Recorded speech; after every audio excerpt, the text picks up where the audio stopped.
I'll get started. Hi, everybody. I'm Sarah Hopkins from Cynnal Cymru Sustain Wales. We're a sustainable development charity based in Cardiff, providing advice, training and connections to organisations from across sectors. So, excuse me, we also facilitate a community of practice on behalf of Welsh Government. This started from the Foundation Economy Challenge Fund. So the two case studies I'm going to cover in the next few minutes were both participants in this community of practice. And it, I think importantly, to kind of just high level point is that the case studies really show how organisations working in the foundation economy are embracing circular economy models and also seeing the value of these for their communities. I know we had a discussion, there was questions about what a community is earlier, and I think that these case studies do demonstrate really how these organisations are working within these communities to share knowledge and provide opportunities within the circular economy. So the two case studies are Amman Valley Makerspace. This is based in Rhondda and Taff, and a makerspace is a collaborative workspace for making, learning, exploring and sharing. It's open to anybody in the community, adults and children, and the aim is to boost knowledge and confidence in skills, particularly in science, technology, engineering, arts and maths, so what we call STEAM skills. And then Elite Paper Solutions, this is an award-winning social enterprise providing customers throughout Wales with the provision of confidential paper and cardboard destruction and recycling, archive storage, document scanning, and they're based in Merthyr Tydfil. So it is quite tricky to decide which one was the most impactful. So I'm just going to give a quick overview of Cwmpas first. So in 2016, Amman Valley, the Cwmpas Town Council started the journey to create this makerspace, and this followed a feasibility study into how local buildings could be used to better meet local needs. So the makerspace has been driven by the council's community development officer with support from the local authority's economic regeneration team. Importantly though, it's really been community-led and demand-led, and it's been developed with local volunteers and stakeholders. So the importance of building relationships with local organisations has been key to its expansion and success. So for example, this has included local landowners donating wind-felled trees to be processed into nest boxes with one of the sawmills on site. And it's really the aim of the project has been about creating ownership of the space within the community and an audience for what it offers.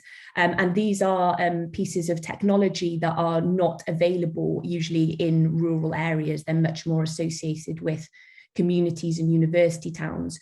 So for example, there is a 3D printer there, there's a laser cutter, there is rooms for woodworking, pottery, metal fabrication, and also a regular repair shop. So repair cafes were mentioned earlier. Within the makerspace, I think monthly, there is a repair shop where people from the local community can bring everything from computers, handbags, etc., to be repaired there and also learn the skills to do that themselves. So in terms of impact, it's benefited over 6,700 people directly. Throughout the pandemic, it designed, produced, decontaminated over 60,000 3D face shields. It's also enabled school children to design and create model cars using the 3D printer. And it has started an artisan plastics project tackling small-scale plastic waste throughout the community and making this into new products. So it's a really diverse space, very much focused on education. I think a key point is that it didn't set out to be part of the circular economy. However, the links are becoming clearer, and there's a lot of waste products used in production and in amongst the learning that goes on site. Importantly, it's focused on relationships, on circularity and reciprocity within the community, and it's being demand-led and responsive to community needs. And lastly, it's really helping people in the community to understand how the skills they have are relevant to the circular economy rather than presenting the circular economy as a new concept. So that's a bit about Cwmpas, and I'm going to move on to Elite now. Excuse me. So Elite Paper Solutions, it was our second case study. Similarly to the makerspace, it originated because with a need to improve access to opportunities, education and employment, particularly for disabled people and people experiencing disadvantage in the local community. But it had an additional mission of helping to improve the local community's social, environmental and economic impact through effective recycling of waste. So it was established in 2015 as a subsidiary of Elite Supported Employment Agency. And this was already providing career development and employment support to disabled people and those experiencing disadvantage. But the founder of Elite saw an opportunity in the market for a waste processing and recycling organisation, which could also act as a blueprint of best practice for employing people from the local community. So it's mainly focused on the recycling and repurposing of paper and cardboard waste. And it provides services including confidential shredding, document scanning, document archiving, and more recently, the creation of sustainable animal bedding and instruments from recycled plastics. So how does it work? So importantly, EPS is very much focused on making it as easy as possible for its customers across Wales to recycle. So, for example, it started a free collection for schools in the local area, and also has gone from just collecting paper and cardboard to looking at the components within the files and document storage. So, for example, metal components and plastic as well. It provides a complete audit trail from collection to destruction. And once shredded, the paper and cardboard waste is put into bales using a baler and sent to a recycling facility owned by Recycle UK in Oswestry in North Wales. The majority of the paper is recycled into Steinbei's office paper, which I'm told that this can also be recycled a further 9 times following its use. Of course, I mean, with regards to net zero and in an ideal situation, we would be moving towards more paperless systems. But whilst we're in that transition, I think this is a really effective service for many organisations like schools and others that are still having to rely on paper and cardboard use. So in terms of impact, approximately per year, 936 tonnes of paper and cardboard recycling are generated. There's now over 1,200 customers with a growing number of local authority contracts. Elite's worked with over 500 disabled people and people experiencing disadvantage, looking at some of those co-benefits and the well-being goals. It's meeting a number of those through its business model. It also hosts placements for people doing qualifications through Agored Cymru and coming through the homelessness charity Lamai. And more recently, it's diversifying its products. So with funding from RAP, it launched Elite Animal Bedding, which is an environmentally friendly bed using mixed corrugated cardboard cut into fine strips. And it's recently partnered with the logistics company to deliver and sell the animal bedding nationwide. So before we watch the video, just a couple of points in general, I think, from both case studies. So both of these organisations are very much anchored in the community and established firstly for community education and development. The importance of relationship building and building those local circular economy ecosystems was emphasised clearly by both case study participants.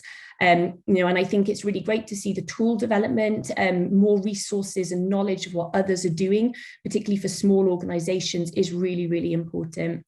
Also, the understanding of the relevance of existing and on-the-job education and skills to the circular economy is a key role of these organisations, and also the importance of distributive leadership for education. So actually, looking at the matrix, I think it will depend on each organisation, like which levels, with different people in the organisations. For some organisations, it won't just be managers, but there'll be leaders also working on the ground that will need that more in-depth knowledge. Finance was identified as an enabling role. So finance has come from Social Investment Cymru, from RAP, from the Rural Community Development Fund. And in terms of some of the challenges, so storage space, in the circular economy has been highlighted as a challenge by Elite in terms of expanding their customer base and the amount that they can recycle. They're continually having to look at how much they can actually store on site. The understanding of some of the terms like makerspace, for example, engaging with businesses in the local communities, and this need for knowledge of other organisations working within the circular economy in Wales that could be part of this closed loop system. Enablers, which I haven't put on here, other enablers other than finance, the need for strong local champions and project leads, and a really good sounding board and mentors for learning by doing and trying new ideas. Okay, so I think that wraps me there. So I'm going to kindly ask now if you could play the video, because I don't have the link on these slides, I'm sorry.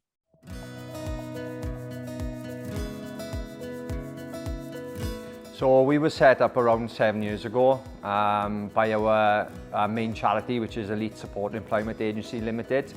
So the main charity since 1994 was set up to help disabled and disadvantaged people obtain and maintain paid employment through specialised one-to-one support. As the job market was really tight, the main charity decided to set up our own business just to employ disabled and disadvantaged people. And 7 years ago, Elite Paper Solutions were born. So the whole business is set up on paper recycling of cardboard, and our new initiative being the eco-animal bedding, which is reusing post-consumer cardboard, which we're really proud of.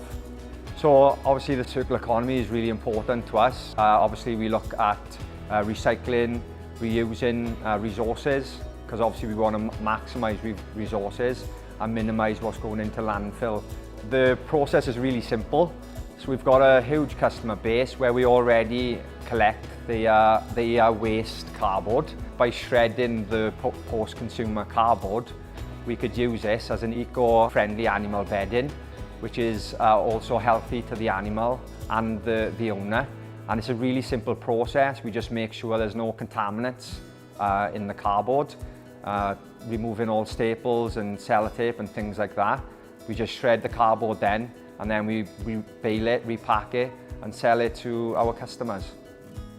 We are really big here on us being a stepping stone for people into employment.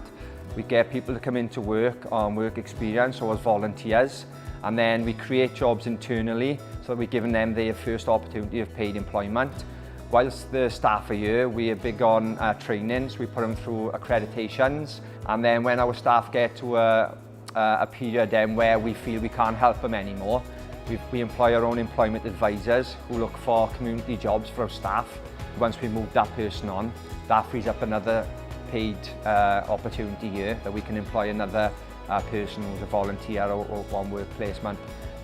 So the next plan for us now is we're looking at solar energy, either panels to go across the top of the 5 units or kind of a wind turbine, so that we're generating our own energy here. We've already had an EV charger fitted on site, and the next plan would be to get EV vans, and hopefully then with the animal bedding, so you won't get much carbon neutral in that as a product.